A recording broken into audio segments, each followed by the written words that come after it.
Good day guys, welcome to the next video in the series of IGCSE Math Syllabus. Now in this video, I'll be teaching you guys about algebraic indices, or we could also call it as the laws of exponents. Alright guys, now let's get to it.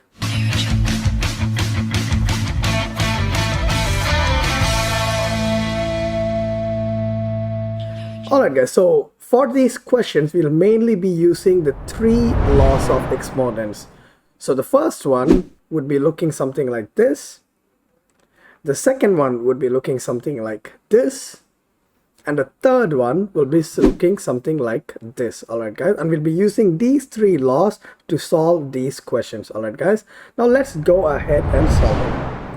Okay guys, now in question number 1. So first of all, we are going to break this bracket by using the third law that you saw just now. Okay guys, so what it states that, so we are going to multiply the exponents, right? So we would have b raised to the power of 3 multiplied by 5 divided by b to the power of 6. Alright guys, now b raised to the power of 3 times 5 is going to give us b to the power of 15 divided by b to the power of 6.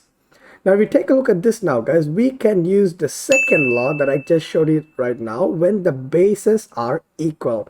So in this one guys, the base is b, right? So we can use the second law to solve this question. So what would we have here? We would have b raised to the power of 15 minus 6. Therefore the answer is b to the power of 9.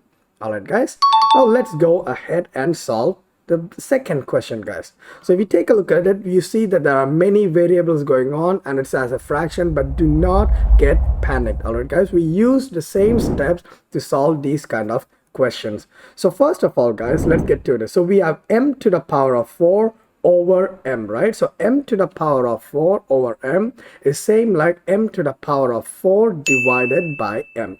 So what we can write it as, we can write it as m to the power of 4 minus 1 multiplied with n to the power of 9 minus 3, right guys? If we take a look at it, the bases are same and we are dividing, therefore we will subtract the exponents. Now the final answer here guys, what we have here is, we have m to the power of 4 minus 1 is 3 multiplied with n to the power of 9 minus 3 is 6. Now if we take a look at it guys, here many of the students may get confused if they see that we have m and n here, therefore maybe we can use law number 1, but we cannot. We can only use the first law when the bases are the same. Alright guys, in this case the base are not the same, therefore this would be our final answer. So m to the power of 3, n to the power of 6 would be our final answer.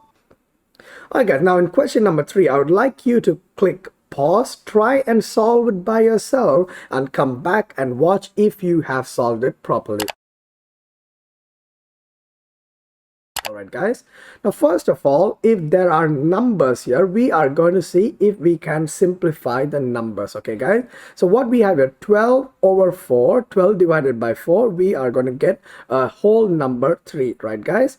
Now x to the power of 5 over x to the power of 2. Now we can use the second law, right guys? So what we'll have is when the bases are the same, it will be x to the power of 5 minus 2, right guys? And multiplied with, we see that y raised to the power of 7 over y raised to the power of 5. The bases are the same and it's dividing each other. So we would have y raised to the power of 7 minus 5. Alright guys, and now the final answer what we would have is 3 to the power of 3 multiplied with x to the power of 5 minus 2 is 3 multiplied with y to the power of 7 minus 5 is equal to 2, right guys? Therefore our final answer would be 3x cubed and y squared.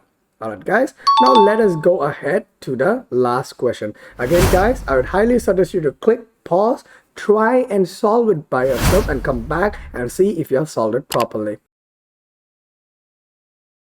Now if we take a look at this guys, we see that 3 and 9 can be simplified, right? So 3 will change to 1 over 9 will change to 3, right guys? Now in the numerator, what do we have? We have x to the power of 6 over x to the power of 4. Therefore, we'll be using the second law, right? So we have x to the power of 6 minus 4 multiplied with y to the power of 5 minus 2 multiplied with z to the power of 3 minus 1, right guys? 3 minus 1. If there are no power, we can assume that it is raised to the power of 1. Now the final answer, what we would have is 1 x to the power of 2 y to the power of 3 z to the power of 2, and all of this over 3, right guys?